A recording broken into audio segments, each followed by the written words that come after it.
The Four Pillars of Islam by Hassan Ali Nadvi. Forward.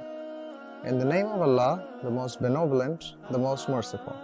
A note from the writer. In these pages, the underlying significance and aims and virtues of the four fundamental duties in Islam, that is Salat, regular worship, Zakat, the poor due, Saum, that is fasting, and Hajj, which is pilgrimage, have been discussed. Their correct place in the Islamic Sharia, their proper legal position, their precise worth and importance in the religious structure and individual and collective spheres of existence has been explained at length, and such of their secrets and their purposes set forth are proved from the Quran and the traditions of the Prophet, and have been deduced faithfully from the original sources by distinguished Muslim scholars of the earliest phase. These eminent men of piety and learning were not influenced by imported doctrines or other moral and intellectual concepts of their age.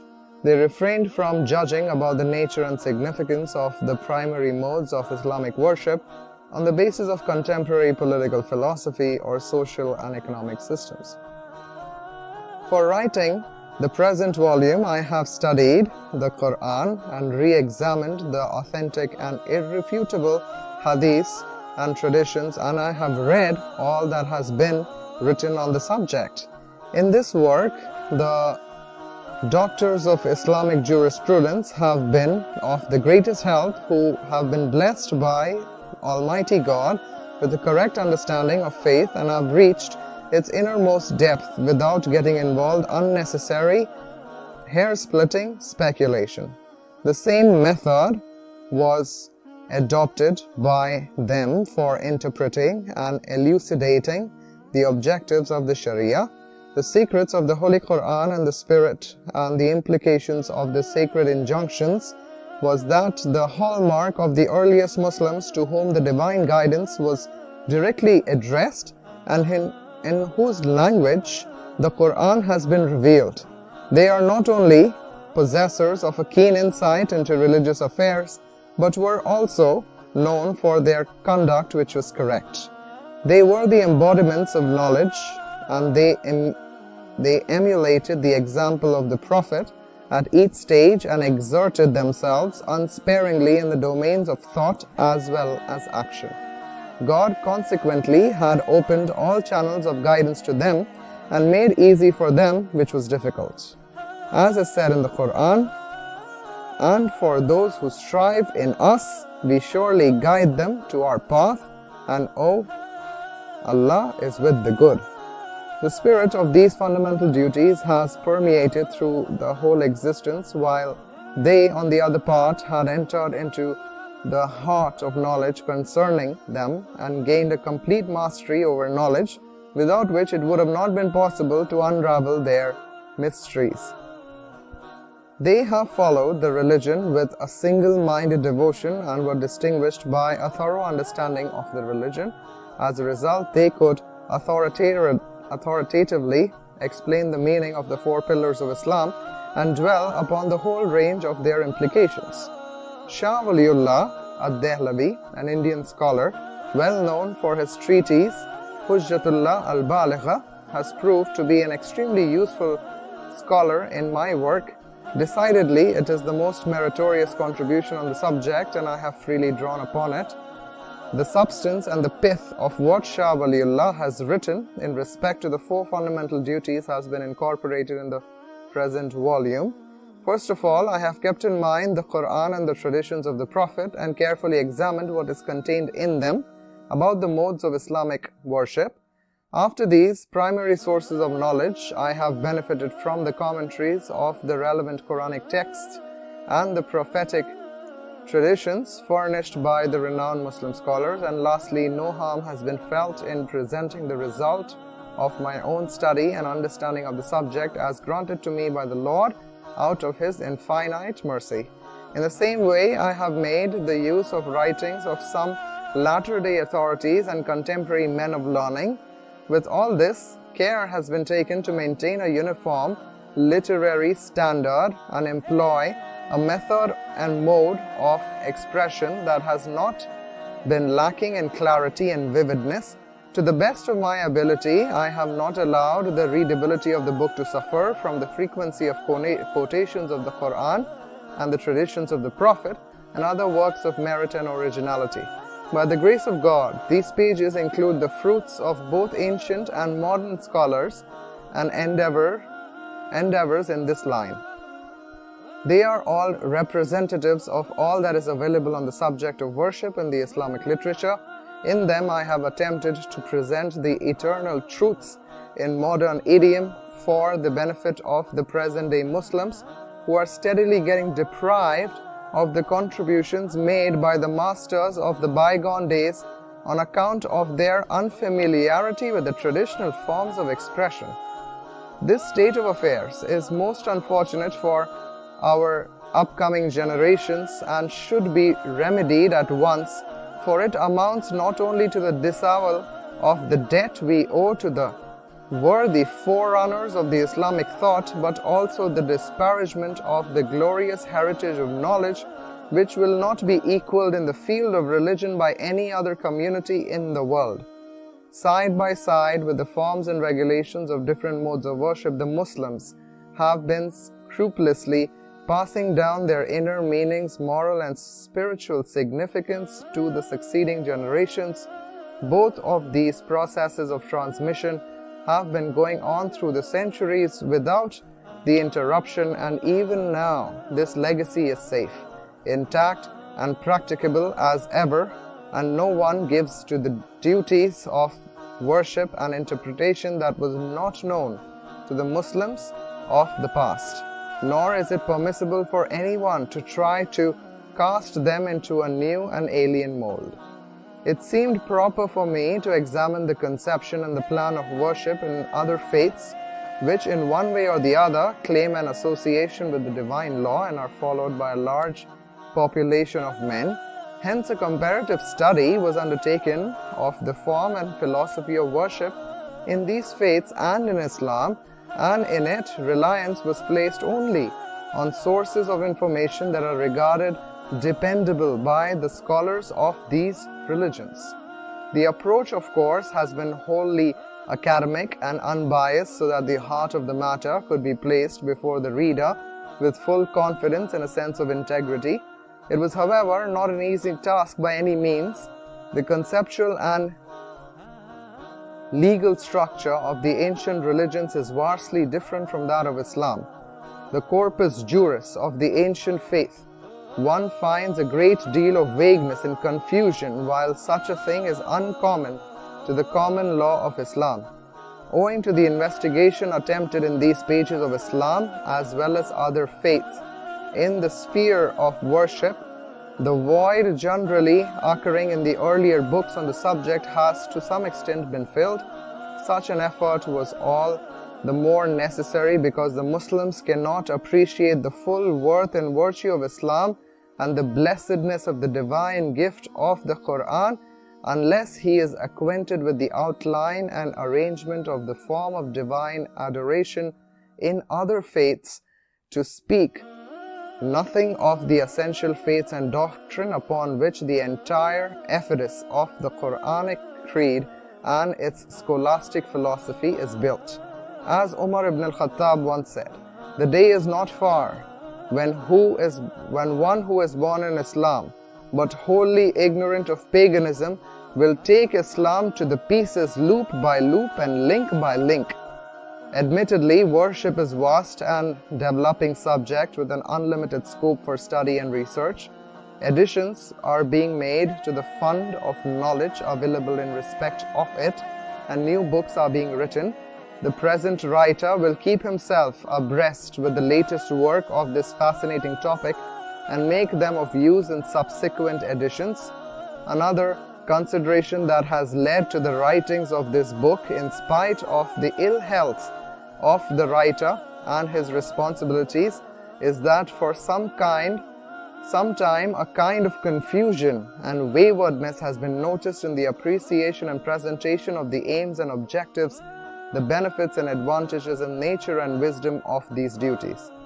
Boldly and without any compensation, these are being subordinated to contemporary social, political and economic theories and principles and interpretations in terms that are not only incompatible but also not suitable.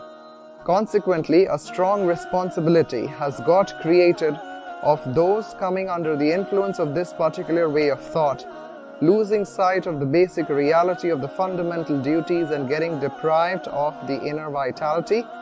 They may grow and oblivious to the very purpose for which these duties have been prescribed, and even fail to appreciate what Iman or istihab, that is expectation of divine reward, really stands for, with the materialistic point of view coming to rule over the spirit of worship and single-minded devotion. It is in fact possessing a great threat to the ummah of Muslims, which can be a prelude to the perversion of the understanding of basic truths and realities of the faith, the aims and objectives of the Sharia.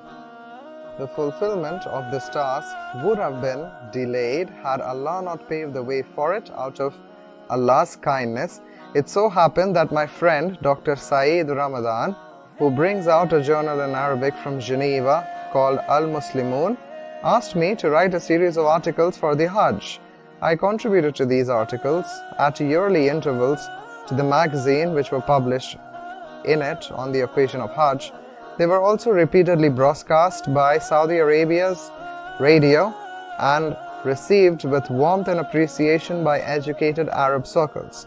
When after some time I read the articles again, it occurred to me that a new style has been evolved in them for explaining the aims and ideals of the Hajj, which could be employed with the advantage to make amendments partly for the neglect of this pillar of Islam, which has fallen victim to modern intellectual trends and political way of looking at things more than any other form of worship in our religion, so much so that when sensible people have begun to think of it as a sort of international political conference, and in their way its importance lies in that alone.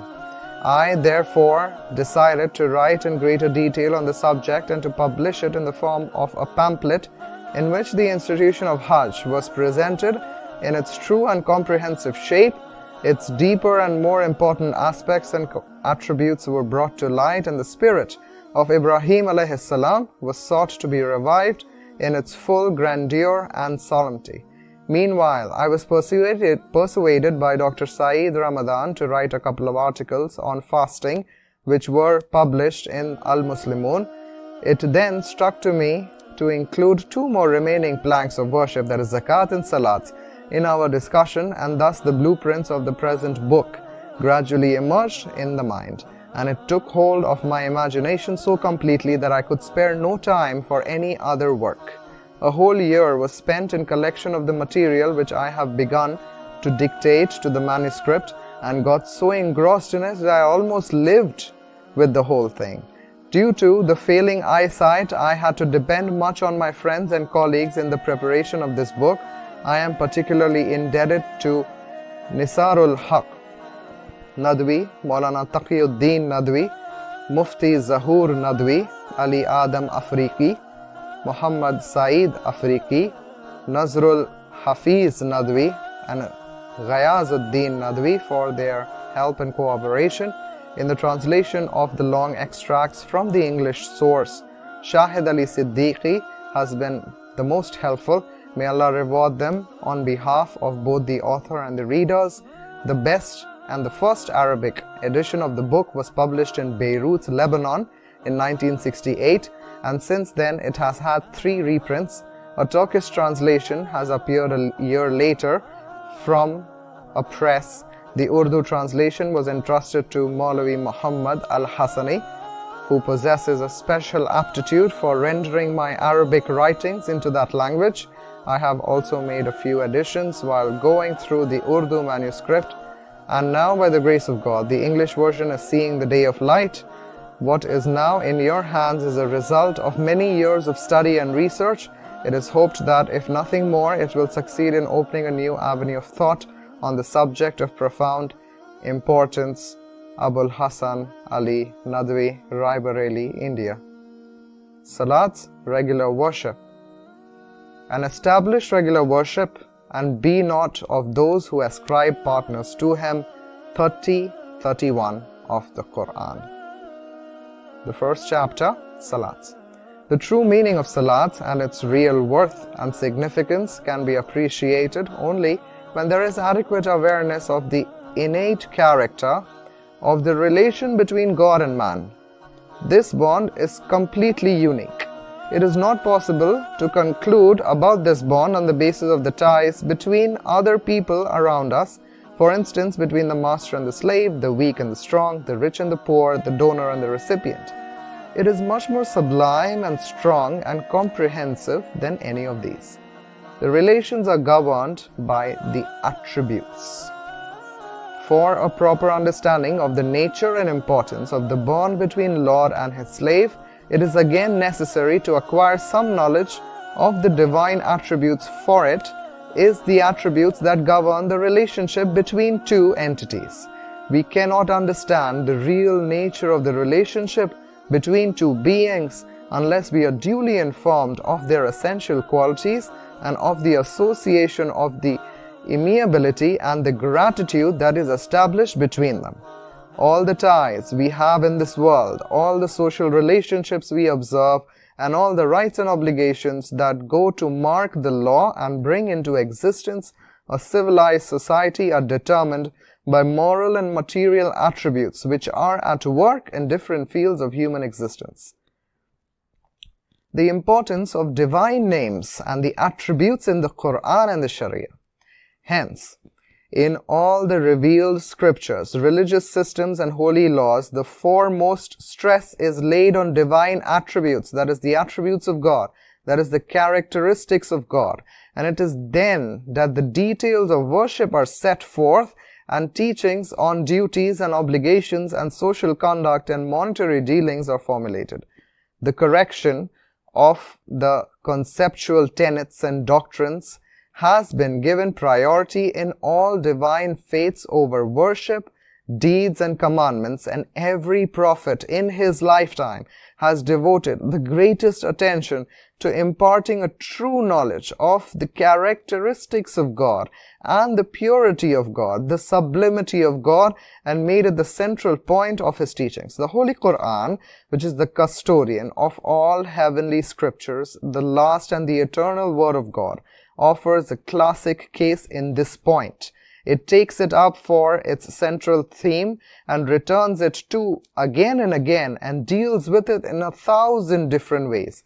It is for this reason that the brief Surah Al-Ikhlas, in which the oneness of God and his sublimity has been summed up in few verses of matchless eloquence and profundity, is often described as 1/3 of the entire Quran.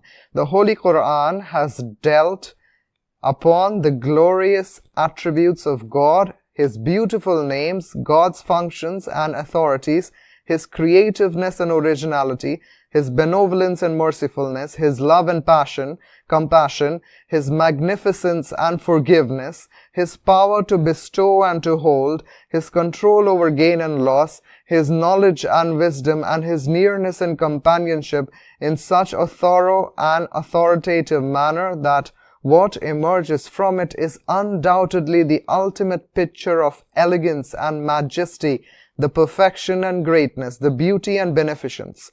It says in the Quran 30:27, "This is the sublime similitude in the heavens and in the earth. Allah is mighty, the wise. Not is as his likeness, nothing is like his likeness, and he is the hearer and seer of everything," as is said in the Quran. Man is a mixture of many opposites.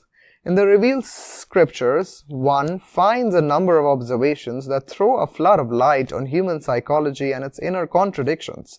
Therefore, without doubt, no one more wonderful, delicate, and sensitive amongst all the created beings than man. At the same time, he is the biggest mixture of opposites. He is weak, yet he loves strength. He is pure, He is poor, yet he is crazy after wealth. He is mortal, yet he seeks eternity. He is an heir to 100 diseases, and yet in quest of health and happiness. He is faint-hearted as well as ambitious. His needs are endless and his desires are unbounded. He is more sensitive than an air bubble. He is yet frigid and restless. His feelings and emotions change from moment to moment. His thirst is unquenchable. He does not rest on his laurels and is never content. He is intolerant of the old and the new. What he has a hold, no charms for him, while what he does not have is always charming for him, drawing himself to it. This limited world, this fleeting life, this utterly inadequate for the fulfillment of man's desires and his aspirations, but in these very contradictions is the loftiness of his ambition and the restlessness of his soul, lies the secret of man's glory and his elevation to the office of vicegerency of God on earth. It was his sublime peculiarity of his nature which induced him to accept the forbidding responsibility of trusteeship after the heavens, the earth, and the mountains declined to shoulder it. Lo, we offered the trust to the heavens, the earth, the hills, but they shrank from bearing it and were afraid of it, and man assumed it. He has proved a tyrant and a fool, as is said in the Quran. Love and affection. Love is ingrained in the nature of man. His clay has been kneaded with love. Along with the five senses by which man perceives and responds to the material world, there is another instinct in him which we call love, affection, and attachment. This instinct can be strong as well as weak, manifest as well as hidden, but if it were to become extinct, it would be a clear proof of the fact that man has lost his intrinsic superiority and worthiness, and he has turned away from his original destiny into the domain of fossils and stones. Man is both loyal and sensitive. His emotions are excitable and his feelings are delicate. He is drawn irresistibly towards beauty and perfection. He is ready to sacrifice everything, his life, liberty, happiness, for the sake of his beloved. The memorable stories of lovers, the stirring deeds of all men of faith and suffering, and the entire emotional and intuitive literature and the poetry of the world are inspired by the tender passion called love. Surrender and submission.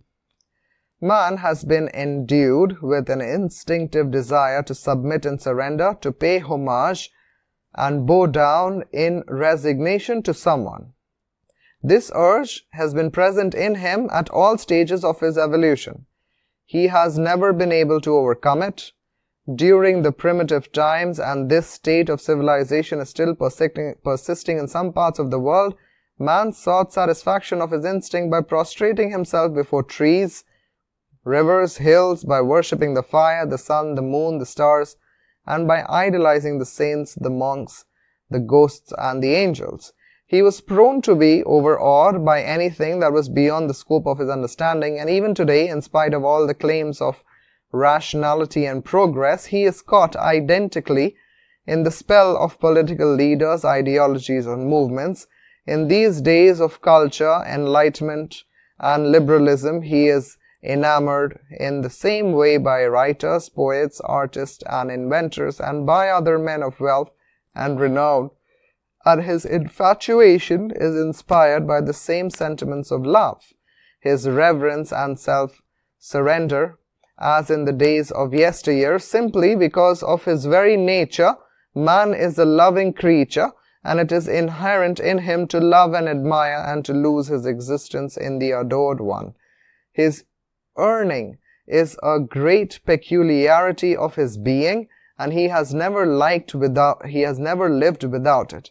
Man stands in need of an ideal, an embodiment of excellence, and in the other words of the Quran, a sublime similitude, which can satisfy his inner urge by virtue of being above and beyond his comprehension. By this exceptional beauty and perfection, the power and authority. The correct concept of the bond between man and God. Let us now recall to our minds the immaculate attributes of Lord. His omnipotence, magnanimity, benevolence, knowledge, omniscience, His elegant names as revealed and interpreted in the Quran. We may also take note of such of the attributes of man which can be summed up in two words, of indignance and helplessness, as well as his ambitiousness and passion for distinction, which has not been granted to any other living being, to which his unquenchable thirst and insatiable appetite in both the material and spiritual spheres of life, to the never-ending catalogue of his needs and desires, and to the sentiments of love, devotion and submission which runs through every fibre of his existence. From the above it follows that man should always hold himself in a state of loyalty, worship and supplication before his Lord, who is the Supreme Being, the All-Powerful, the King of the Kings, who provides all the needs of man, whether expressed by him vocally or otherwise, and he gives you all that you ask of him. If you would count the bounty of Allah, you can never reckon it, as is said in the Quran. And who is aware of the innermost thoughts and feelings and even the desires and aspirations he himself has forgotten and given out of despair, and in respect of which sometimes his heart does not tolerate even the participation of his intellect. As is said in the Quran, the following verses. As is said in the Quran, know that Allah comes in between man and his own heart. He knows the transgressors of the eyes and that which is in the hearts hidden. And if you speak aloud, then lo, He knows the secret thoughts and which is yet more hidden. Who is nearer than the nearest and hears and responds more than any hearer? And when my servants question you regarding me, then surely I am near. I answer the prayer of the invoker when he cries unto me. So let them hear my call and let them trust in me in order that they may be led aright. As is said in the Quran again, these are different verses. We clearly created man and we know his soul whispers to him, and we are nearer to him than his own jugular vein. And we are nearer unto him than you are, but you see not.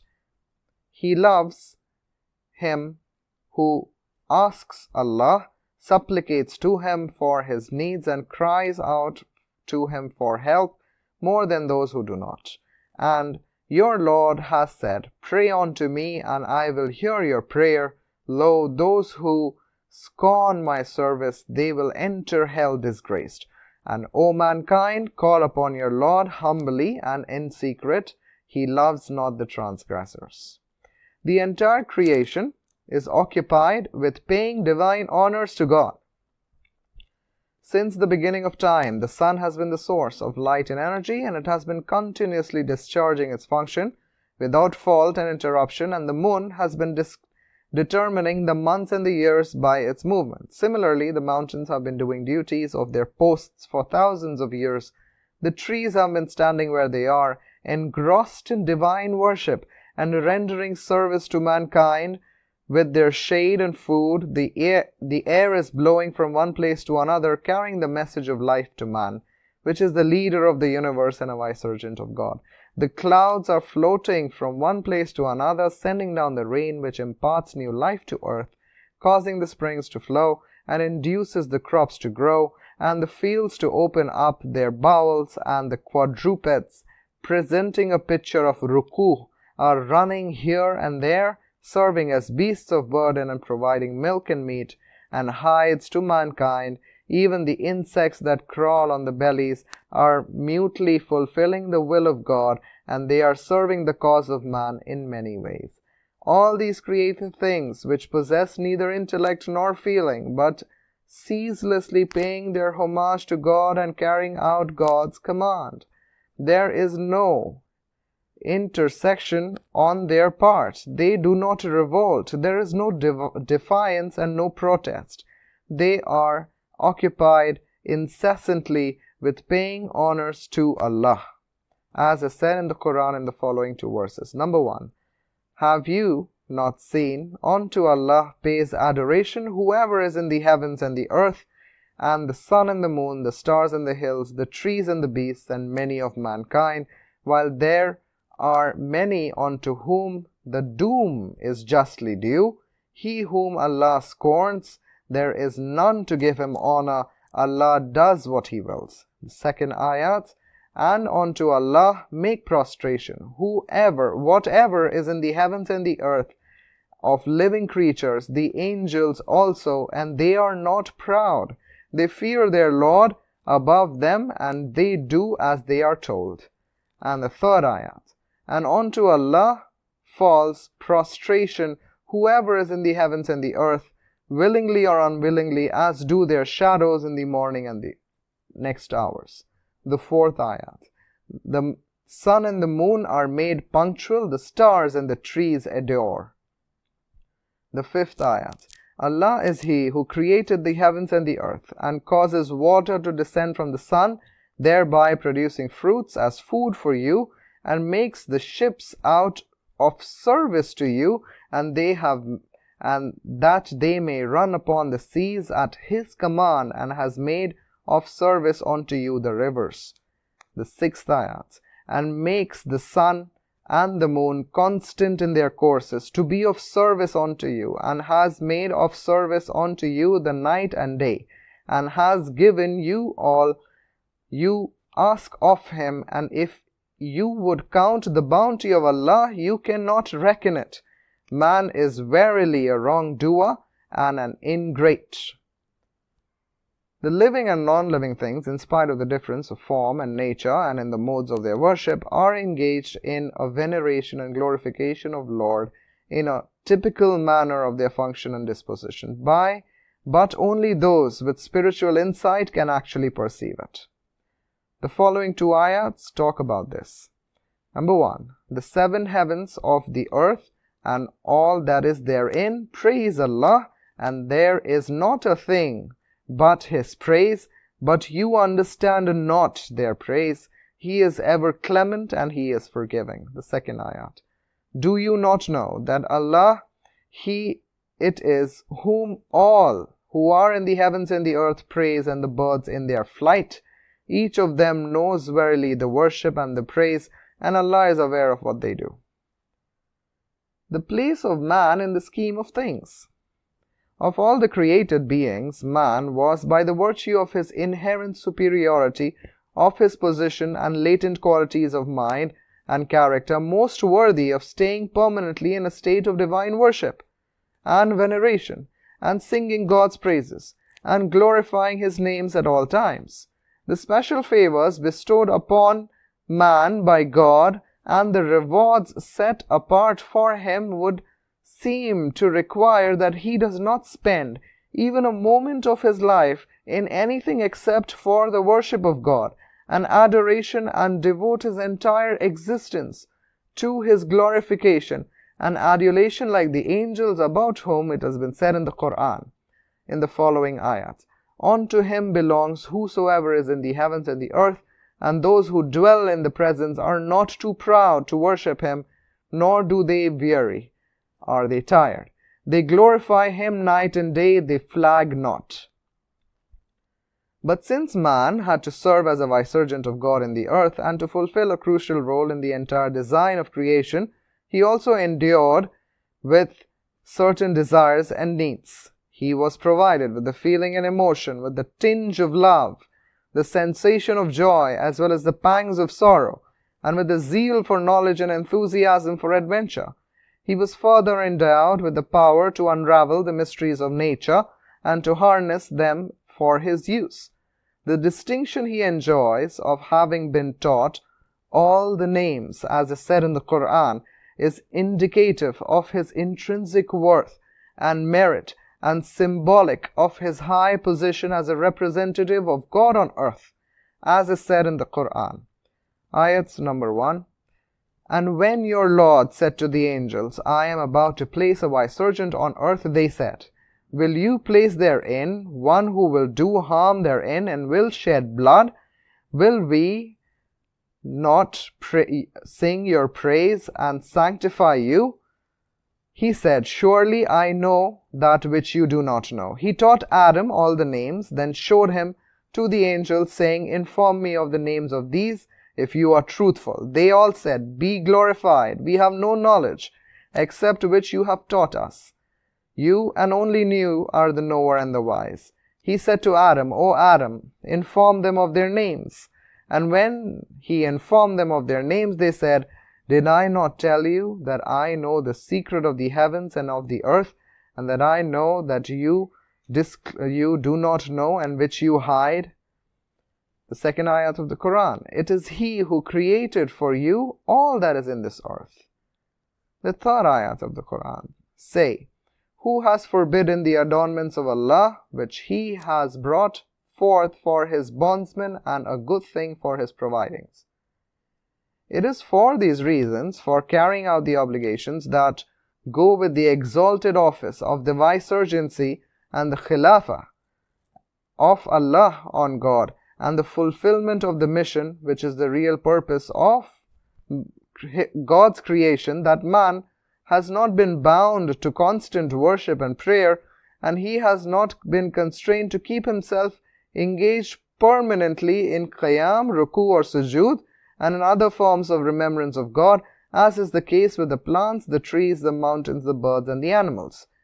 Were he even to try to do so, he would be making an admission of his failure as vicegerent of God and providing a confirmation of the objections raised by the angels who had offered their service in his place, thinking that they were more suited to wear the mantle of vicegerency, as they were constantly occupied with worship.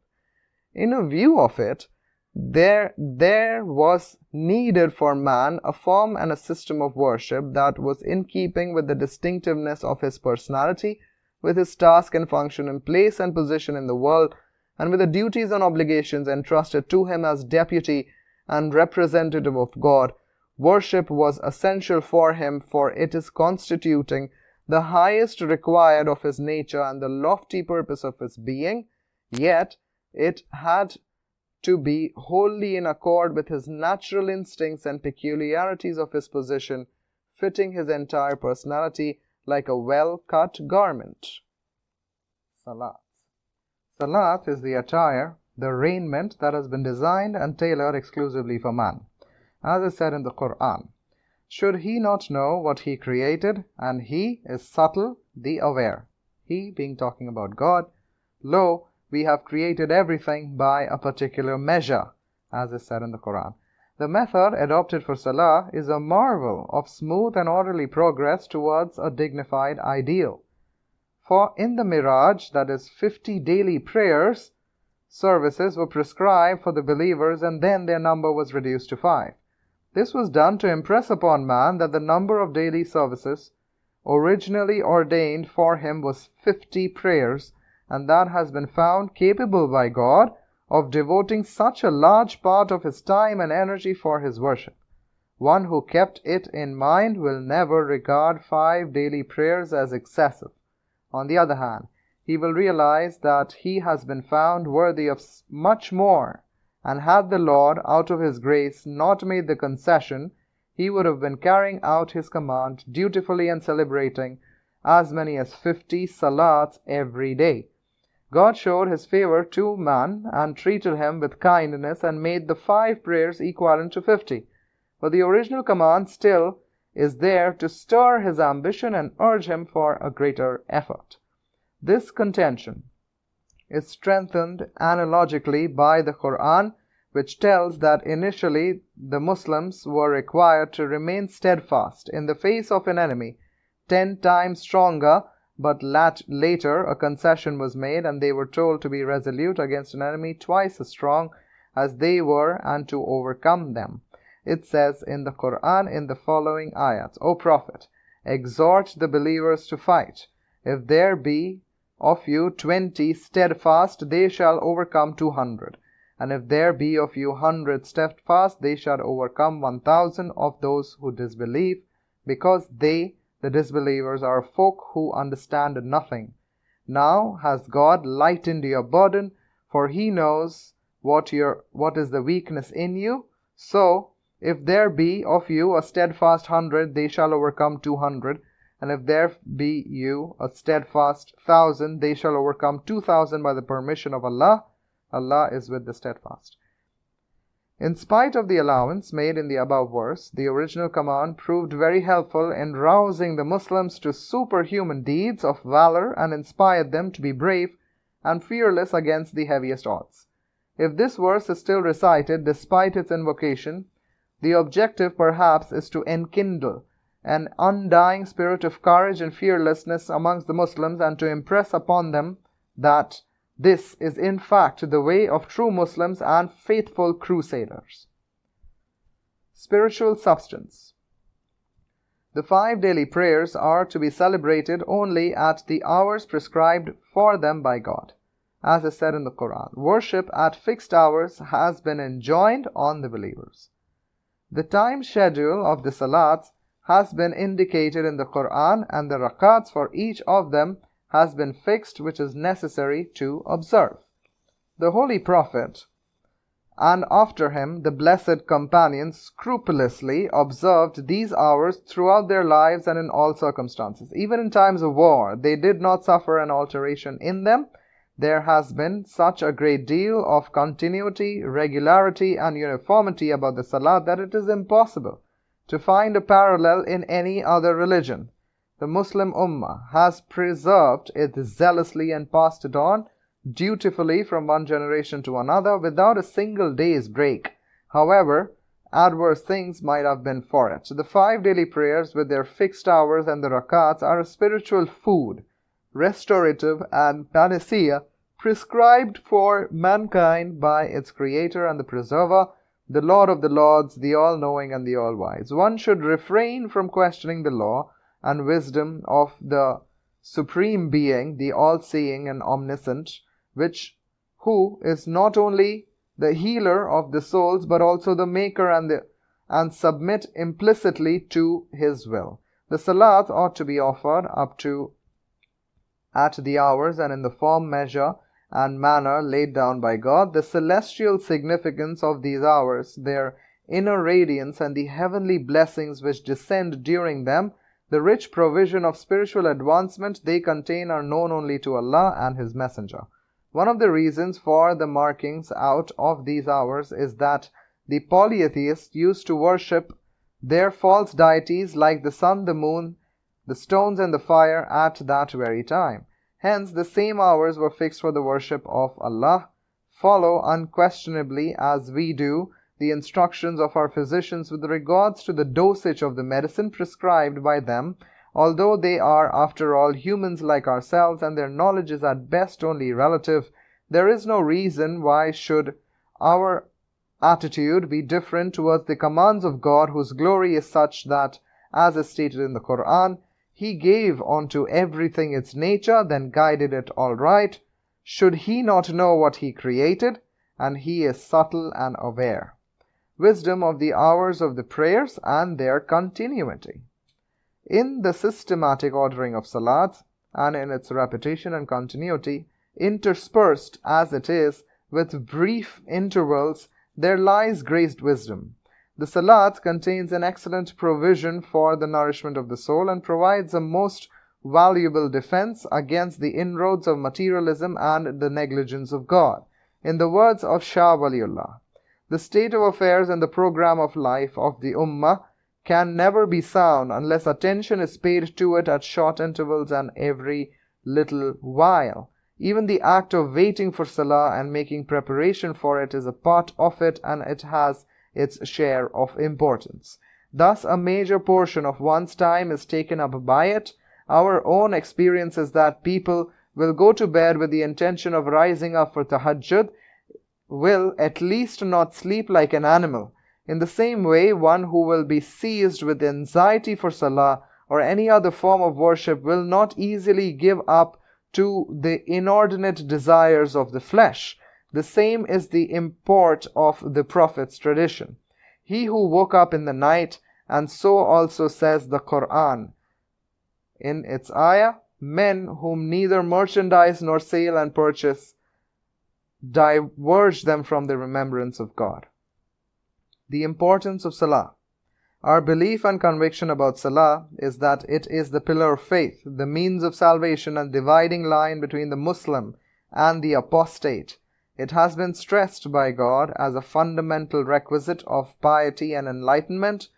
This, as is said in the Quran, this is the scripture whereof there is no doubt, a guidance unto whom who ward off evil and who believe in the unseen and establish worship and spend of what we have bestowed upon them. As in said in the second verse, this he is successful who becomes clean and remembers the name of his Lord and prays. Making a distinction between those who establish worship and those who persist in evil and are debased and perverted, the Quran declares, quote, save worshippers who are constant in their worship, unquote. Of the Muslims who are successful, it is said, quote, and those who paid heed to their prayers, unquote. About the dwellers of hell, we are told, quote, what has brought you to this burning? They will answer, we were not one of those who prayed, unquote. And about the hypocrites it is said, quote, the hypocrites seek to beleage God, Allah, but it is Allah who is turning their guiles on them. When they stand to worship, they perform it half-heartedly and only for showing it to men. They are mindful of Allah but little, unquote. Salat is enjoined upon everyone, whether he is free or in bondage, rich or poor, healthy or sick, and on a journey or staying at home. No man or woman who has attained an age of maturity is exempt from it. Unlike the other obligatory modes of worship like zakat, fasting and hajj, which are subject to various conditions, Salah cannot be neglected even on the battlefield.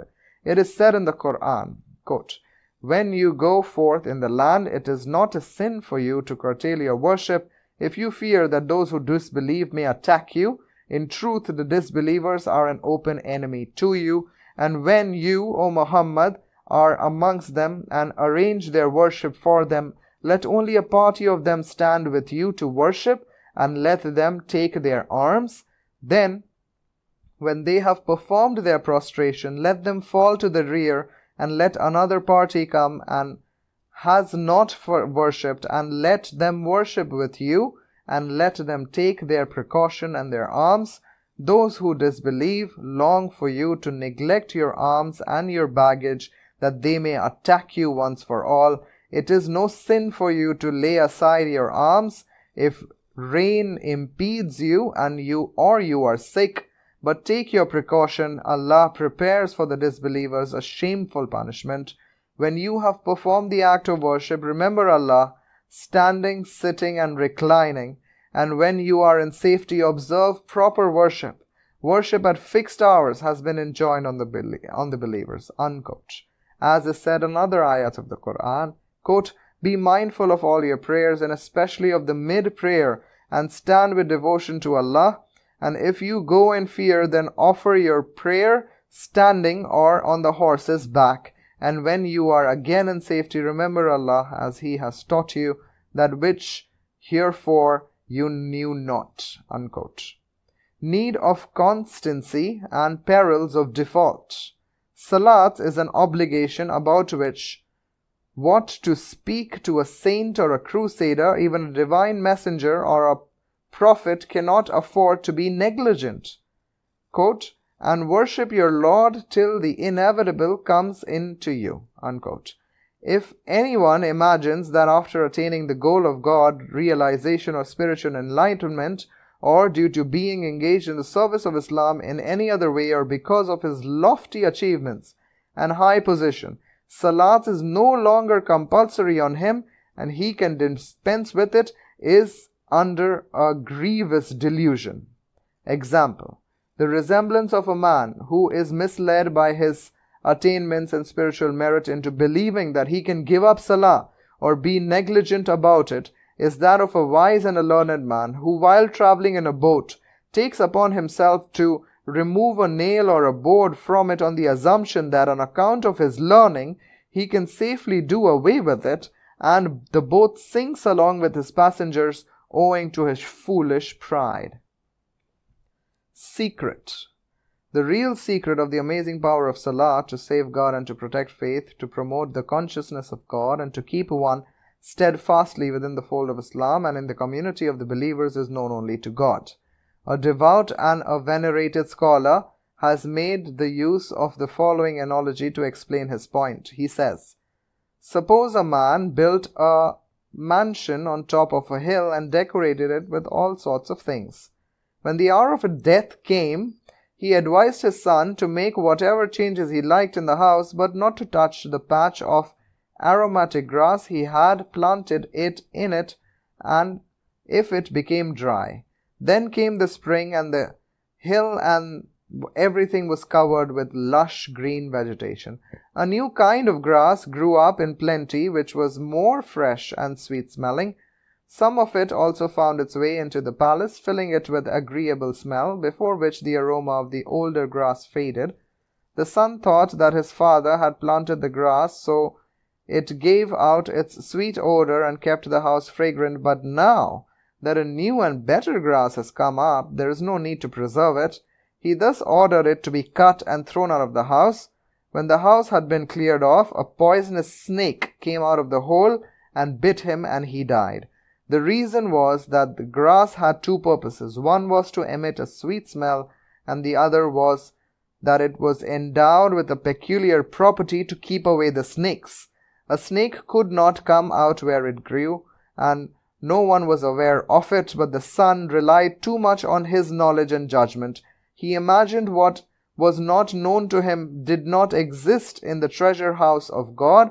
He was ignorant of the meaning of the verse of the Quran, quote, of knowledge you have been vouchsafed but little, unquote. The pride of knowledge was his downfall. The same is the case with a defaulter of salats. If anyone feels that he does not stand in need of salats, since he has already achieved the objective for which it is prescribed, or regards it to be unnecessary on account of his piety, devoutness, or participation in jihad, or devotion to the cause of religious preaching and propagation, and gives up it, literally standing on the verge of abyss, and all this spirituality and the religious exertion will not only avail him anything, but also prove to be a curse and a source of misfortune. Salat stands for the fulfillment of the basic human urge to give expression to one's humbleness, to surrender oneself out of earnest devotion and reverence to someone, and to come under the merciful protection of God, the Gracious One, who is absolute and all-powerful, all-wise, all-knowing, all-hearing, omniscient, all-merciful, the giver, the cherisher, and the sustainer. It marks the satisfaction of the instincts of love, gratitude, fidelity, servitude, and of fear and humility that are inherent in man, and can justly be described as the chief attributes of humanity. Salat is to the believer what water is to the fish. He can never be at ease without it. The Prophet's word that the coolness of my eyes lies in salat conveys the same meaning. Similarly, the Prophet used to say to Bilal, radiyallahu anhu, when the time of the prayer came, O Bilal, give the call of salat and bring comfort to my heart. The refuge of the believers, salat, is a more secure and a more soothing, pleasing, and a comforting refuge for the believer than the lap of a mother is for a weak orphan child. Just as when the child feels hurt or is annoyed or is seized with fear or afflicted with thirst or hunger, it clings to its mother and sits on her lap thinking that now it is safe. Salat is the greatest shelter and heaven of peace for the believers. It is the rope strong and unbreakable which is stretched between him and his Lord and the Creator of the world. He can gain the assurance of safety by holding it whenever he wants. It is sustenance for his soul, a balm for his wounds, and a panacea for his ills. The Quran says, quote, O you who believe, seek help in steadfastness and prayer. Allah is with the steadfast." Unquote. Whenever the sacred prophet was worried, he used to turn to Salat for help. It is related by Hazrat Hudayfa that when a vexing problem arose or a distressing circumstance developed, the Prophet used to stand up for prayer. Abu Darda relates that when a strong wind began to blow in the night, the Holy Prophet would go to the mosque and stay there till it subsided. Similarly, at the time of the solar or the lunar eclipses, he kept himself engaged in prayers as long as it lasted. It is narrated by Abu Dawood from Nadr, quote, "Once it grew very dark in the days of Anas. I betook myself to him and asked him, 'O Abu Hamza,' as Hazrat Anas was otherwise called, 'did such a thing ever happen in the lifetime of the Prophet?' He replied, 'Yes. Even if a violent dust storm arose, we used to run and take shelter in the mosque in the fear that the last day was near." Unquote. The unbounded attachment of the holy companions to Salat and their readiness to forego the most desirable things of life for the sake of Salat was not unknown even to the polytheists. It is related in Muslim on the authority of Hazrat Zabir that, quote, "We were engaged in a holy war against the tribe of Junayha in the company of the Prophet. They fought very hard. When the prayer time came, they used to say, 'It is time for their Salah, which is dear to them than their children.'" Unquote. Salat is representative of body, mind and heart. Salat is not merely the name of a certain physical movement. It is not a wooden, lifeless ritual or something of a military discipline in which one's own choice or violation has no place. It is an act in which all the three aspects of human existence, physical, mental, and spiritual, find their expression. The body, the mind, and the heart participate in it jointly in an ideal manner. The act of standing erect, kneeling, and prostration appertain to the body. Recitation appertains to the tongue. Reflection and contemplation to the mind. And fear, repentance, and lamentation to the heart. All these different aspects are mentioned in the Quran. Of the physical movements, it is said, quote, "Stand up with devotion to Allah. O you who believe, bow down and prostrate yourself and worship your Lord and do good, and that haply you may prosper." Unquote. The participation of the mind is alluded in the following verses. Quote, "O you who believe, draw not near unto prayer when you are drunk, till you know what you say."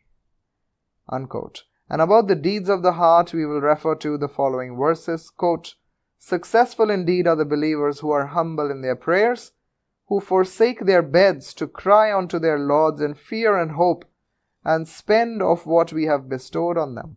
Unquote. Human personality is a many-sided thing. It is made up of the mind, body, and the heart. All the fundamental aspects of human existence are represented in the Salats, which is the foremost manifestation of faith.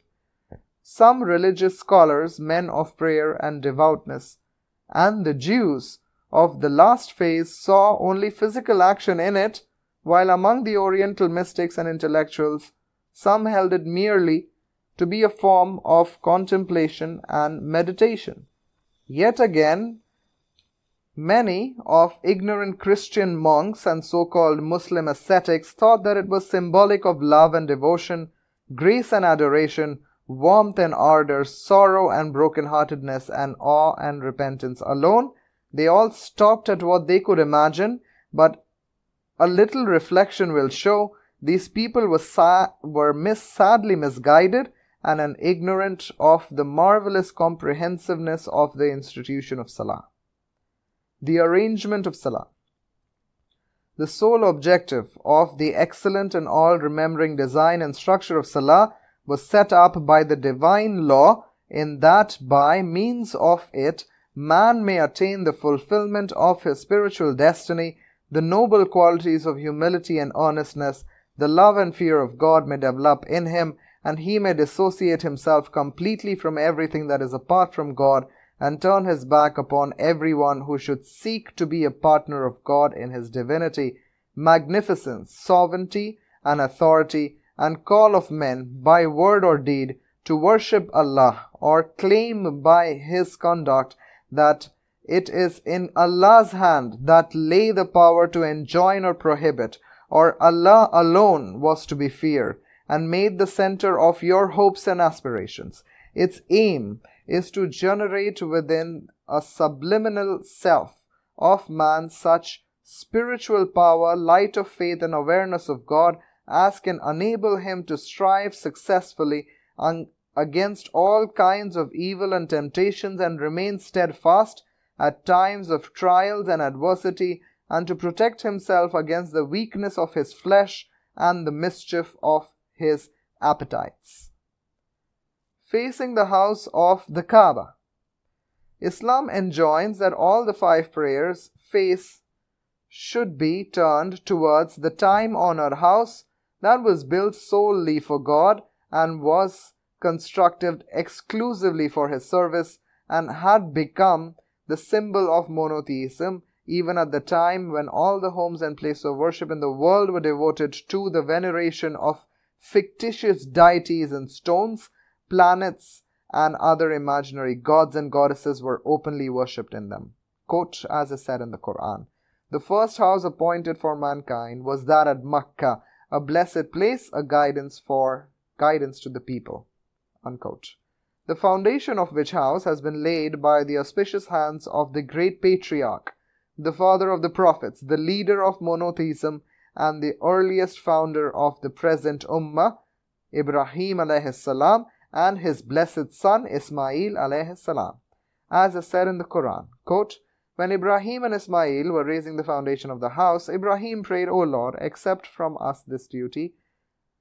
You, only you, are the hearer, the knower, O Lord, and make us submissive unto you, and our seed a nation submissive unto you, and show us our ways of worship, and relent towards us. You, only you, are the relenting, the merciful." Unquote.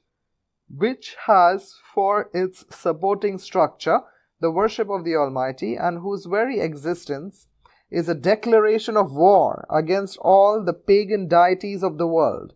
Quote, "And remember the time when Ibrahim said, My Lord, make this territory Makkah, the city of peace and security, and protect me and my sons from serving idols. My Lord, they have led many of mankind astray, but who follows me, he verily is of me, and who disobeys me, still you are forgiving and merciful." Unquote. The singling out of the Kaaba for the Qibla and the turning of the face towards it during the greatest and the most popular act of worship thus forms the most emphatic declaration of the oneness of God and the affirmation of loyalty and devotion to Ibrahim alayhi salam, to his creed, and a spiritual call to the center of worship that he built. Quote, "Follow the faith of your father Ibrahim. He has named you Muslims." Unquote. As Shaykh al-Islam, Hazrat Shah Waliullah writes, "Since the Kaaba is among the landmarks of Allah, it is incumbent on us to hold it in reverence. The greatest token of reverence is that the face should be turned towards it in our best and the most elevated state. To stand facing a particular direction is also among the signs of God. Its objective is that the attributes of fear, repentance, and concentration may develop in the worshipper, and he may feel that he is standing with his head bowed like a lowly slave in the presence of the Lord. That is why it has been made an essential part of the Salah. This prudent act, the determination of the Kaaba, may give rise on a universal scale to a unique emotional and spiritual unity. It has been instrumental in the promotion of Islamic solidarity, in the spiritual integration of the Muslim Ummah, and in imparting to it the ability to concentrate its energies to a specific issue and a particular direction." Shah Waliullah goes on to say, "To turn in salats with a reverence and feeling of nearness to God towards a place marked out exclusively for God is very efficacious in the cultivation of evenness of the mind, fear, humility, and concentration. In it is the same attitude which is manifest as standing before the King of Kings. And further, as the attentiveness of the heart was hidden condition, the turning of the face towards the house of the Kaaba has been prescribed as a sign and evidence of it, and made an obligatory condition like wudu, cleanliness, and the covering and the veiling of the female body. And as reverence is a state of feeling and an inner sensation, the physical acts and movements which are generally carried out in the presence of a king and regarded as a part of courtly behavior have been enjoined as an outward proof and expression. Takbir. We are required to begin the Salah with Takbir, or the prescribed formula of Allahu Akbar, God alone is great.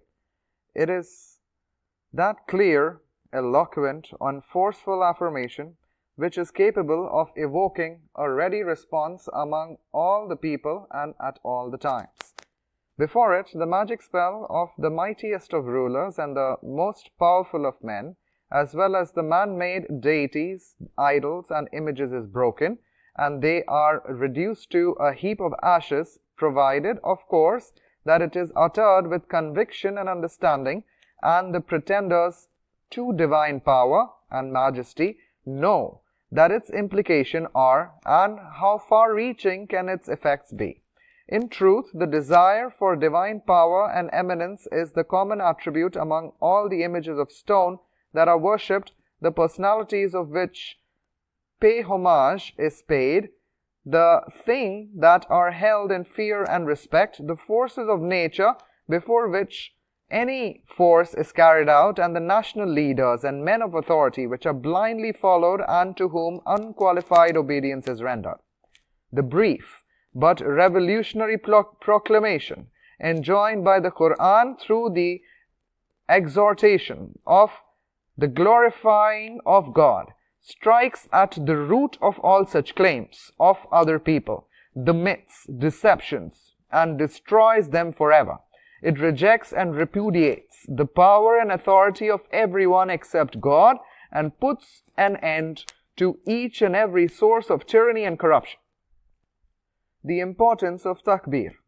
When a person believes with a sincere heart in this affirmation and proclaims Allahu Akbar as a mark of testimony to the greatness and majesty of the Lord, and this conviction sinks into the innermost depths of his heart and his mind and begins to pervade his entire existence, the might and splendor of the worldly kings, the leaders, and overlords loses its significance in his eyes, and they evoke no fear inside of that man.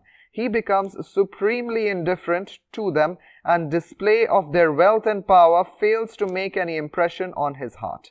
Innumerable instances of glorious unconcern and contemptuous disregard shown by the holy companions at the display of wealth, power, and position are available in history. We have it, for example, on the authority of well-known historian Ibn Kathir, that Rabia bin Amir was once sent by Hazrat Saad as his envoy to the court of Rustam, the commander-in-chief of Iran.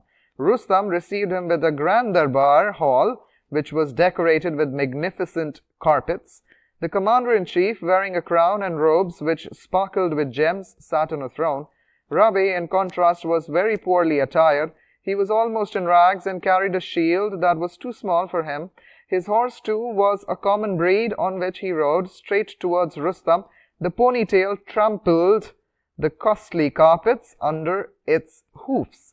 On getting closer to the throne, he dismounted, tied the reins of the horse to a bolster, and started to walk up to Rustam, still wearing his hat and arms. The officers of the court remonstrated against it, saying that he should at least take off his helmet before going in presence of the commander-in-chief. But Rabi reported, "I have come not on my accord, but at your request. If you do not want me, I will go back." Rustam therefore intervened and told his officers to let him do as he liked. Rabi proceeded, leaning upon his lance and piercing the carpets with each step of his. People inquired about the object of his visit, and he said, "We have been sent by Allah to deliver whom he pleases from the overlordship of his slaves, that is men, to the overlordship of God, and from the narrow confines of this world to the boundlessness of the hereafter, and from the oppression of other religions to the fairness and justice of Islam. The strength of faith, courage of conviction, flowing out of the confessional formula has endured those blessed Muslims with almost superhuman qualities.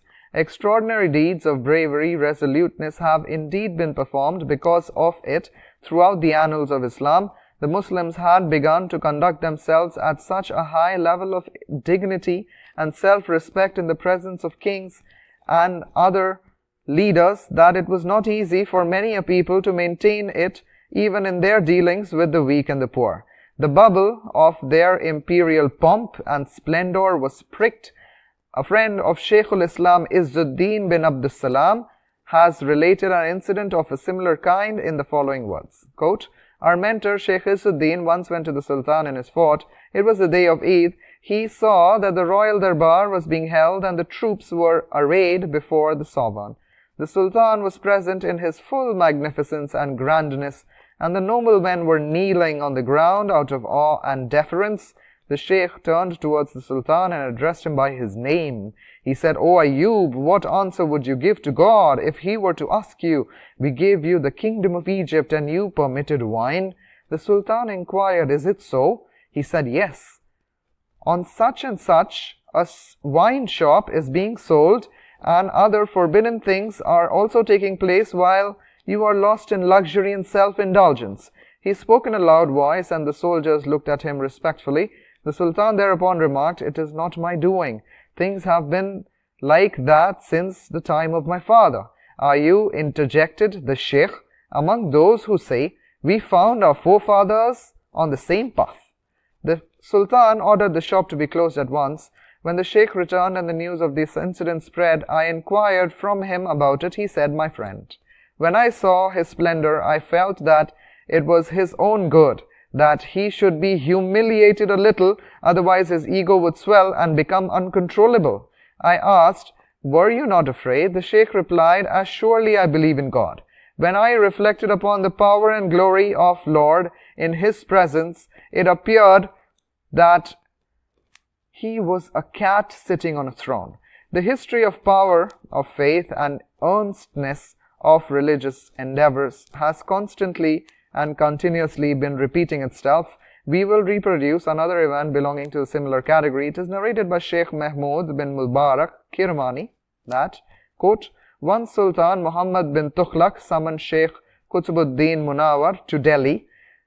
The saint had not paid homage to the king on a certain occasion, and he wanted to take him to task for it. When the Sheikh came to the royal palace, the court nobles, ministers, and attendants were standing in a double row in front of the throne.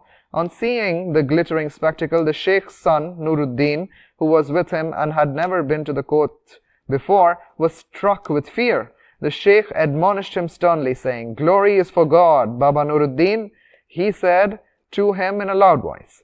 The son related later that as soon as he heard these words, he felt a new strength within him, and all the fear disappeared, and it began to look to him that the court's grandeur were not men, but sheep and goats. Unquote. Opening prayers and invocation during Salah. The prayers and invocation with which the sacred prophet began a prayer service would appear to the little else than the acknowledgement and affirmation before Almighty of His unity, majesty and sublimity of one's own humbleness before God. Some of these are, quote, O God, with your glorification and your praise. Blessed is your name, and great is your glory, and there is no God except you. O God, let the same distance intervene between me and my sins as is between the east and the west. O God, cleanse my heart of vice and evil doing, as a white sheet of cloth is of dirt. O God, wash away my iniquities with water, with pure and sparkling water of snow and hail. God alone is great. All praises to God in full measure and in plenitude. Glory be to God each morning and evening. O God, I seek refuge in you from the enticements, the whisper, and the spite of the wicked devil. The refuge is then sought from the devil, in order to keep the salah and the reverence of the Quran safe from the mischief of the devil, it is begun with Bismillah in accordance with the Quranic dictatum, and when you recite the Quran, seek refuge in Allah from the Satan, the outcast. Surah Al-Fatiha.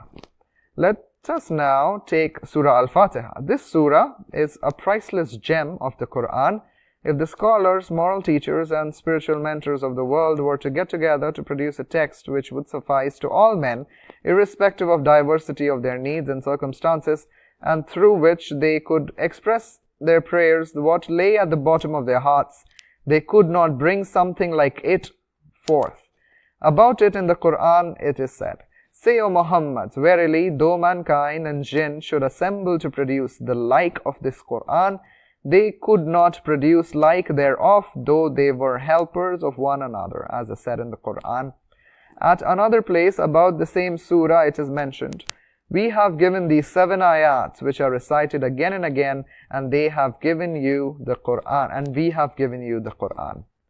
The surah begins with Hamd, which is praise of God, which is the comprehensive formula of praise and thanksgiving, and the ranks amongst the expression that cannot be translated properly in any other language. Hamd is the aptest way in which a loyal and a grateful slave can begin his prayer, commence the choicest homage of kneeling and praying, which Salah is. During the recitation, the devotees feel that Lord whom he is worshipping and whose praise he is singing is not the Lord of a particular race, or of any country, or of any community, but of the whole world. This new and revolutionary concept demolished at one stroke all the artificial barriers that had done a grievous harm and injustice to humanity. A Muslim thus proclaims a twofold unity upon which rests the peace and happiness of mankind, and it is on these 2 basic principles that Islam proceeds to reconstruct human society. One is the unity of the creator of the human race, and the other is that of the earliest progenitor.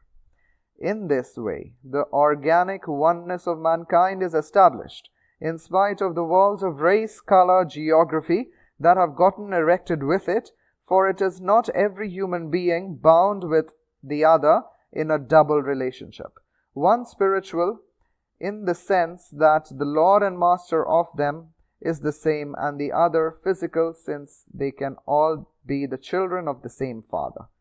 As it is said in the Quran, "O mankind, be careful of your duty to your Lord, who created you from a single soul, and from it created its male, and from them he has spread about a multitude of man and woman. Be careful in your duty towards Allah, in whom you claim your rights of one another, and towards the kindred. O Allah has been a watcher over you." As is said in another verse of the Quran, "O mankind, lo, we have created you male and female, and have made you into nations and tribes, that you may know one another. The noblest of you in the sight of Allah is the best in conduct. Verily, as Allah is the knower and aware." An elucidation of it can be obtained from the following tradition of the Holy Prophet. Quote, "God has removed from you the blemish of ignorance and the pride of birth. Now there are only 2 classes of men, those who are righteous and fearing of God, and those who are wicked and sinful. An Arab has no superiority over a non-Arab, except, of course, that he excels in piety." Unquote. Among the excellent attributes of God, the worshipper has already accepted that an article of faith. The first he calls to his mind in prayer is that of benevolence. There can be no better attribute to think of that at such a time, for Salah is the occasion when a Muslim prostrates himself before God with the sentiments of submission, reverence, supplication, and repentance. It is the moment of hope, not despair. The devotee then reflects on the hereafter, on the day of divine reward and punishment, when the power and authority of Lord will reveal itself in full glory, and no king or leader will venture to breathe in his presence. Whose is sovereignty of this day? It is Allah, the One and the Almighty. As is said in the Quran, He renews in his heart the belief in the life to come, which is beginning of all fear and solitude for the final reckoning. Loaded as our world is with all sorts of allurements and inducements, the need of such a belief for a Muslim is self-evident. Thereafter he declares with full force and eloquence of the free Arabic language in which the Quran was revealed and which has been decreed to be the universal language of Salah, that Allah alone does he worship, and to him alone does he beg for help.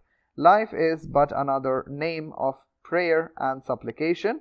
It is through it that a bond is established between man and man, between strong and weak, between rich and poor, the ruler and the ruled, and God and his slave. Once these two things, the prayer and supplication, get reserved exclusively for God, all the earthly chains are completely broken, and polytheism, that is worshipping many gods, with all other forms of fatal mischief, come to an end. It is the greatest pledge a Muslim makes to his Lord again and again during the day and the night. He is of course expected to be heedful of what he is saying. The entire order of life outside the Salah is ruthlessly driving him towards two things, that is fear and seeking help, and it is against these that he sets himself at defiance when he enters into a covenant and makes the affirmation that he has just mentioned with his mouth. The worshipper, therefore, prays to God to guide him to the straight path, the guidance in his first and foremost need. On it alone rests the wonderful charm and fascination of paradise. Without it, nothing is worth living for, and after it, there is nothing which cannot be given up. Man has always been in quest of guidance. It is ingrained in his heart and his soul. But this guidance cannot attain reality in a vacuum. It can be appreciated and acted upon only when we have some living examples before us. These are once known by the names of the prophets, the truthfuls, the martyrs, and the righteous people. The Holy Quran and all the sacred scriptures have called on us to love and follow these specimens of humanity and to associate ourselves wholeheartedly with them. As is said in the Quran, those are they whom Allah guides, so follow their guidance. Unquote. At the same time, it is demanded of believers to keep clear of those who stray away from the path of guidance and take to ingratitude, sensuality, self-destruction, and to go to the extreme end of defiance, transgression, and to lay themselves open to divine displeasure, chastisement, and are guilty of concealment, distortion, and misinterpretation of the faith. Quote, show us the straight path, the path of those whom you have favored, not the path of those who earn your anger, nor of those who have gone astray. After Surah Fatiha, the devotee is required to recite from memory some part of the Quran which he can easily remember. The Quranic injunction runs as follows. So recite of the Quran that which is easy for you. The objective is that the devotee may be able to appreciate intelligently the meaning and import to the verses that he recites and to profit spiritually from these verses. Salah in this way is worship as well as education. Graduated worship of the Salah. In the Salah, the worshipper proceeds towards sajda, that is prostration, stage by stage. He begins with standing erect, then he bows low in ruku, then he stands erect again for a moment and then leans towards to carry out the sajda. This graduated process is aimed at wearing down his sense of pride and vanity and producing within him the spiritual climate of reverence and humbleness. Again in the ruku, he proclaims glory to my Lord, who alone is majestic. Thus, but when he arrives at the last stage of submission and places the most dignified part of his body, that is his head, on the lowly ground, he pays the greatest tribute to the greatness and sublimity of Almighty God by saying, glory to my Lord, who alone is high. The majesty of this proclamation is heightened by the solemnity of the posture and the sacredness of the place where he offers the salah. Between the two sajdas, the worshipper also sits up for a while in order to re-equip himself spiritually for the next act of prostration, and derive added joy and vitality from the sajda. The showing of love. This is the showing of love which breaks into pieces the shackles of law, habit, and customs that have imprisoned the spirit of man. The devotee covers his forehead with dust in front of Almighty God and surrenders himself for the moment to the promptings of his heart. Now, there is neither a limit to submission and repentance nor a restriction on the shedding of tears. A storm rages inside the man. The cup of his heart begins to overflow. The holy companions had related about the Prophet that during sajda sounds used to come from his heart as if a pot was placed on fire and something was boiling in it. It is related by Amr bin As that once the sacred Prophet let out a deep sigh at the end of the sajda and said, O Lord, have you not promised that you shall not send down your punishment on the believers if I am present amongst them? Have you not promised that your anger shall not overtake them as long as they offer repentance? In the whole of the Salah, sajda marks the highest point of nearness and communication with God. It is the most worthy and adorable act in God's sight. A tradition has it that the bondsman is nearest to his Lord in the sajda. So beg earnestly of God and supplicate to Him solemnly in it. The devotee thus tries to make the most of his priceless moments and cries his heart out in the presence of his Lord. He, so to speak, says, O Lord, you hear what I say, and you see wherever I am and in whatever state. You know what is secret and what is manifest in me, and not concerning me is concealed from you. I am in distress. I am a beggar. I beg you for protection and success and peace. Your fear is gripping me. I confess my sins. I entreat you like a poor, helpless supplicant. I beseech you like a wretched sinner.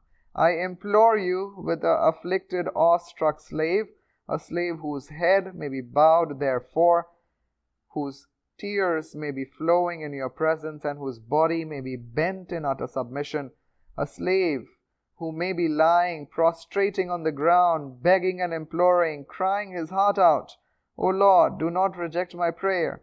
Have mercy on me.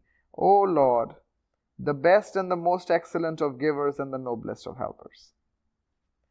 This is the sajda which the mountains had queered and the earth had shaken. The heads of powerful rulers and arrogant despots used to bend against its irresistible force. The all-conquering sajda of intense love and devotion has time and again come to the rescue of the Muslims and lent it a helping hand in its crusading endeavors and religious expeditions. The history of Islam is studded with its glittering achievements. On many an occasion it has changed the course of history, altered the destiny of nations, and turned the defeat of the weak into a victory and the victory of the strong into a defeat. Durood. After completing the qiyam, ruku and the sajda and other formalities of the salah, the worshipper recites kalama of affirmation and invokes blessings of Lord on the Holy Prophet and sends his respectful salutations to the Prophet. He says, Peace be on you, O Prophet, as well as mercy of God and blessings. He also prays to God to shower His choicest favors upon His Prophet. O God, he says, bless Muhammad and his followers, as you have blessed Ibrahim and his followers. Verily, you are the praiseworthy and the majestic. The prophets are the permanent medium of guidance between the Creator and the created. It is through them that men acquire a correct awareness and understanding of the Divine Being and His matchless attributes and enjoy the good fortune of remembering His immaculate names and doing virtuous deeds. Hence, when the inheritors of the heavenly kingdoms will enter into it, singing the praises of the Lord, they will not say, The praise of Allah, who has guided us to this. We cannot truly have been led aright if Allah had not guided us. They will also say, Verily the messenger of our Lord did bring the truth, which is become the source of our guidance. The reason is that the divine messengers are the apparent cause of their guidance and salvation. It was through their merciful agency that the world was saved from the gloom of apostasy and delivered from the dreadful chastisement of the hereafter. They are therefore entitled to our deepest gratitude. All those whose redemption and upliftment they endured the severest of hardships and made sacrifices which are bound in duty to express their heartful thankfulness to them. The boon of Salah itself is the outcome of the earnest endeavors the prophets made and the fearful persecution they bore in order to carry the light of faith to mankind. Our sense of fairness and obligation demands that we end the Salah, that we should make an open-hearted acknowledgement of our loyalty and indebtedness to the prophets. The high position of the sacred prophet enjoys in the spheres of preaching and propagation and struggle in the cause of God and God's religion is not equaled by anyone else. When he began his divine mission, there were barely a handful of men throughout the world who believed in one man, in one God, and worshipped no one except God.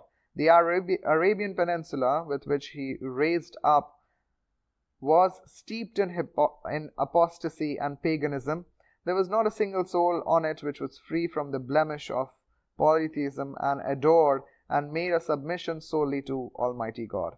In the house of the Kaaba itself, which was the first house of God and the foremost seat of monotheism in the entire world, as many as 360 idols had been installed. Whistling and hand-clapping were the main items of worship. As is said in the Quran, and their worship at their holy house is nothing but whistling and hand-clapping. But before the Holy Prophet bade farewell to the entire world, he had seen with his own eyes that the garden of apostleship laid out by him was in full bloom. Islam had swept over the land of Arabia like wind and rain, and people had been coming into the fold of Islam. And you see mankind entering the religion of Allah in ranks, as is said in the Quran. Mosques were being built all over the country. The azan was being given in every village and hamlet, and the Muslims were seen flocking together ardently to celebrate the Salah. Their numbers and their enthusiasm did not suffer a decline even during the Prophet's illness, when he was unable to lead the Salah himself. Is Salah, the millions of Muslims offering today in the East and the West, not a gift of the Prophet to them and a fruit of his endeavors? And will it not be proper and fitting for them to invoke to God towards the end of the service, which is nothing but an expression of gratitude and an act of giving thanks to him, to magnify the sacred Prophet and bless him with his choicest favors, for it was solely due to his magnificent efforts and exhortations? There is also an aspect of protection against polytheistic beliefs and the ideas in the invocation. When a person will pray to God to bless the Prophet with his conviction that such a supplication is a source of felicity and good fortune for the divine apostleship, the realization will naturally draw upon him that there is absolutely no one in the world who is not in need of divine mercy and forgiveness, and or who may be regarded as an equal or a partner of God in God's beings or attributes. The sacred Prophet is a mercy to the entire world, and the leader of the earliest and the latter Muslims.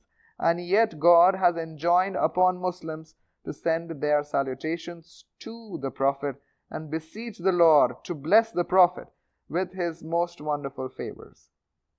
As is said in the Quran, Allah and his angels shower blessings on the Prophet. O you who believe, ask blessings on him and salute him in a worthy salutation. The Prophet himself was extolled the virtue of sending blessings on him and exhorted his followers to keep it up after his death. Partner in salutation and mercy. After hymning the Lord as is his right, and imploring blessings on the Holy Prophet and saluting him with a respectful salutation, the worshipper definitely gets a share of the peace and benediction he has at heart, and which is an important feature of Islam and the subject of greeting amongst the Muslims. He says, "Peace be with us as well as with the pious servants of God." It defines, determines, and indicates that he is with the pious servants of the Lord and their partners and co-sharers in the salutation, peace and mercy. It engenders hope and promotes self-confidence in him and rids him of frustration. It brings him in line with other worshippers of the Muslim Ummah, which include men of exceptional faith, piety, and spirituality, and confers an equal status on all of them. They are Allah's party. Is not Allah's party who are successful, as is said in the Quran. The worshipper then prays for himself and seeks refuge in God from the punishment of hell and the punishment of the grave, the calamity of the Dajjal, and the trials and temptations of life and death. All these things are such that refuge should be sought from them and prayer made for protection against their mischief. The Holy Prophet is reported to have said, "There has been no prophet of God since the time of Nuh who may not be warned his people against Dajjal. I too warn you against Dajjal and advise you to be on your guard." The conclusion of the Salah. At the time of conclusion of the service, the worshipper, after having offered it up in a proper manner and with due regards to the rules prescribed for it, makes a confession of his faults and lapses. Silently he seems to say, "I have not worshipped you as you ought to be worshipped." He brings Salah to an end with his prayers taught by Prophet to Abu Bakr, as is said, "O Lord, I have done my soul a great harm, and no one can forgive sins except you. So grant me forgiveness with your pleasure and have piety on me. You are the most forgiving and the most merciful." The most superior form of worship, the Salah, is thus completed with an admission of one's inability to do justice to it. Evidently, there can be no better way to conclude an act of devotion and humble-heartedness. The worshipper does not finish his Salah as though he had come through an ordeal. It is not as if he was a prisoner who had somehow regained his freedom, or that someone had tied him up with a rope which had at last been able to break. He does it with a quiet dignity and a respectful manner. He turns his face first to the right, then to the left, wishing peace and blessings on Lord, to his partners in service, to all the Muslims, and to the angels who may have been a witness to the act. He pronounces, "Peace be with you," and the blessings of the Lord. It appears that he had moved to some other place of existence and now was greeting everyone on his return to the earlier state, as people had come home after a journey. This will be continued in part 2 of Salah. Jazakallah khair. Wassalamu alaikum wa rahmatullahi wa barakatuh.